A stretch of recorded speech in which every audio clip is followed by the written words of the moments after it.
আপনারা বাচ্চা হারুন আর রশিদের নাম শুনেছেন না? প্রভাবশালী বাচ্চা ছিলেন। উনি ক্ষমতায় আসার পরে চিন্তা করলো, আমার এই বিশাল দেশ আমি একটা পরিভ্রমণ করব, এই নিয়ত করলেন। তার মন্ত্রী পরিষদ ডাকলেন, ডাকার পরে বললেন, এমন একটা রৌনকপূর্ণ যাত্রা শুরু হবে যা দেখলে খুব মানুষ আকর্ষণীয় হবে। বাদশার হুকুম অনুযায়ী নির্দিষ্ট সময়ে হস্তি বাহিনী, তীরন্দাজ বাহিনী, পদাতিক বাহিনী, অশ্ব বাহিনী, বিরাট বাহিনী সম্মানিত একটা বিরাট যাত্রা শুরু করলেন। বাদশা শাহেনশাহ গতিতে সামনের দিকে অগ্রসর হতেছেন। হাজার হাজার মানুষ বাদশাকে ওয়েলকাম জানাচ্ছেন, স্বাগত জানাচ্ছেন, মারহাবা জানাচ্ছেন। বাদশা চলতেছেন। আমার ভাইয়েরা, এখন মিডিয়ার যুগ।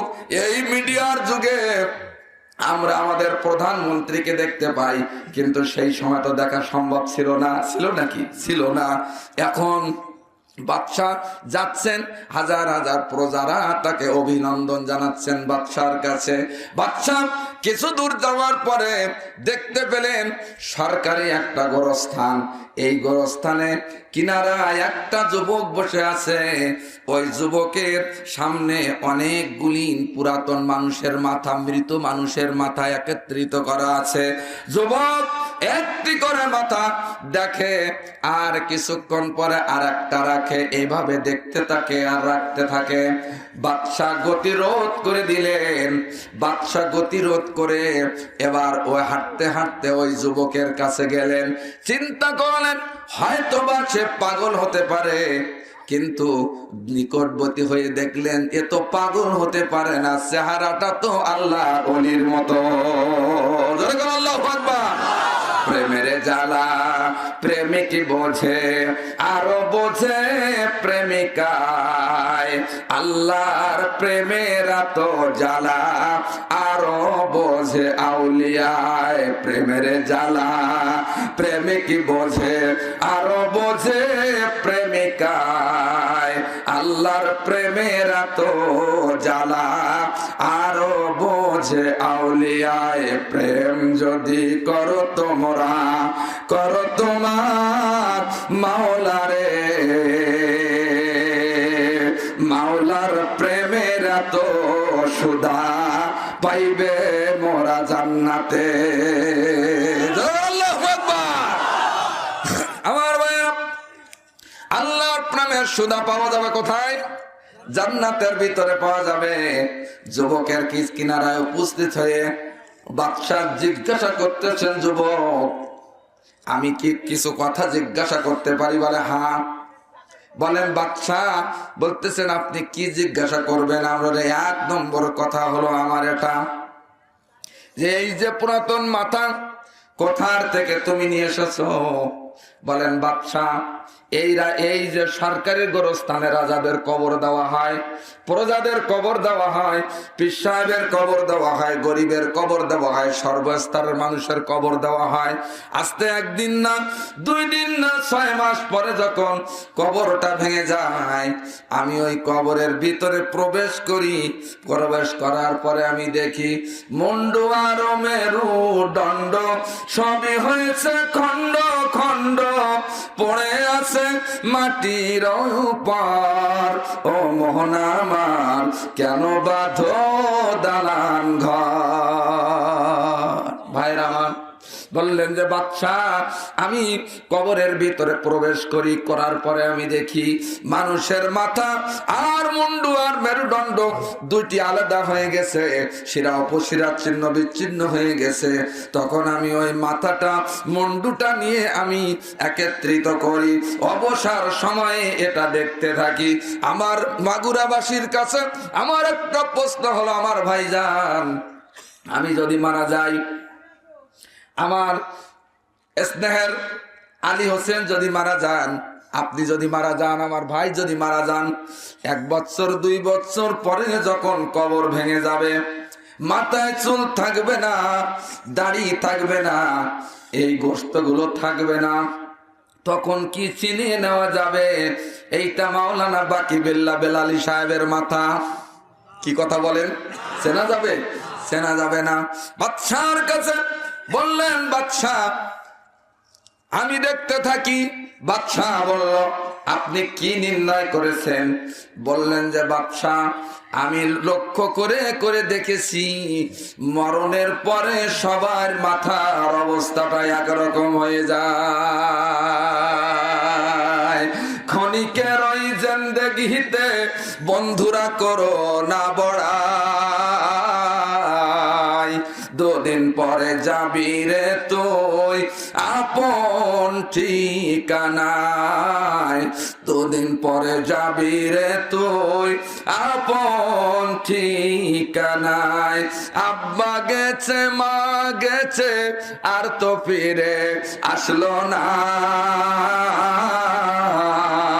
দুদিন পরে যাবি রে তুই আপন ঠিকানা, দুদিন পরে যাবি রে তুই আপন ঠিকানা। আপন ঠিকানার নাম কি? একটু জিকির করে লা ইলাহা ইল্লাল্লাহ, জোরে লা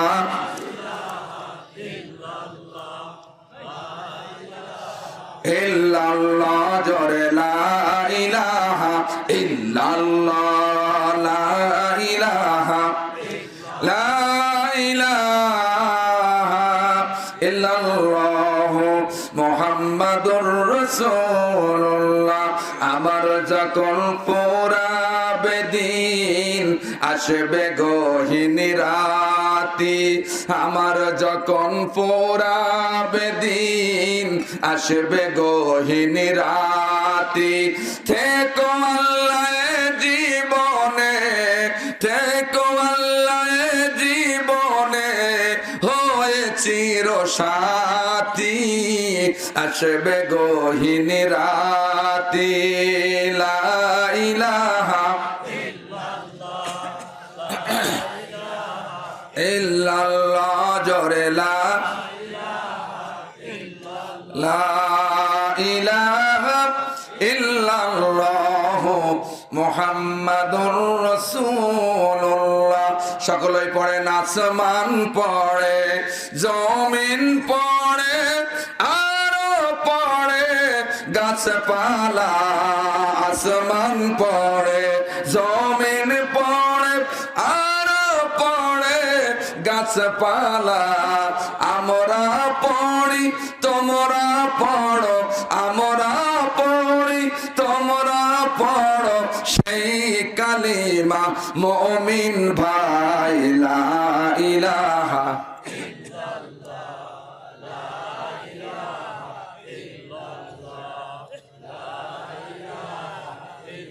লা ইলাহা ইল্লাল্লাহ মুহাম্মাদুর রাসূলুল্লাহ সাল্লাল্লাহু আলাইহি ওয়াসাল্লাম। সম্মানিত হাজিরিন, সম্মানিত আমার প্রাণ প্রিয় মাগুরাবাসী, এবার বাদশা বলতেছেন, যুবক এটা তো শুনলাম, কিন্তু তোমার হাতে একটা লাঠি কেন? এই লাঠি দিয়ে তুমি কি করো? আমার মাগুরা ভাইদের কাছে আমার প্রশ্ন হলো, যখন আপনাদের অঞ্চলে কোনো ধনী মানুষ মারা যায় তখন তার কবরের দৈর্ঘ্য প্রস্থটা কি আপনারা একটু বড় করেন? অনেক তো বড় যায়, অর্থের মালিক, টাকার মালিক, সম্পদের মালিক, ইজ্জতের মালিক, কিন্তু তার কবরের দৈর্ঘ্য প্রস্থটা কি ছোট হয় না বড় হয়? পিছন দিক থেকে একটু কথা বলেন। বড় করা হয় না, নাকি বলেন? গরিব মানুষ আছে, অর্থ সম্পদ নাই, ভিক্ষা করে বেড়ায়, তার কবরটাকে সংকীর্ণ করেন? বাদশাহ বলতেছেন, যুবক তুমি ওই লাঠি দিয়ে কি করো? যুবক বললেন, ও বাদশাহ, আমি এই কবরে এখানে থাকি, এখানে রাজাদের কবর দেওয়া হয়, বাদশাদের কবর দেওয়া হয়, মন্ত্রীদের কবর দেওয়া হয়, বিশ্বাসের কবর দেওয়া হয়, সাধারণ মানুষের কবর দেওয়া হয়, সর্বস্তর গরিব মানুষেরও কবর দেওয়া হয়। যখন কবর খোঁড়া হয় তখন আমি এই লাঠি দিয়ে দিয়ে মাপতে থাকি বাদশার জন্য কতটা জায়গা, আর মন্ত্রীর জন্য কতটা জায়গা, পীর সাহেবের জন্য কতটা জায়গা, গরিব অনাথ মানুষের জন্য কতটা জায়গা। বলে তুমি মেপে মেপে কি নির্ণয় করেছো? বলে আমি মেপে নির্ণয় করেছি মরণের পরে সবার জায়গাটা এক সমান। আল্লাহর জায়গা, আল্লাহর জমিন, ঘর বাদিয়া আমরা রই, এই ঘরের মালিক তো আমরা নই। পড়েন আল্লাহর জায়গা, আল্লাহর জমিন, ঘর বাদিয়া আমরা রই, এই ঘরের মালিক তো আমরা নয়। লিল্লাহি মুলকুস সামাওয়াতি ওয়া মা ফিল আরদ। জোরে একবার বলেন সুবহানাল্লাহ।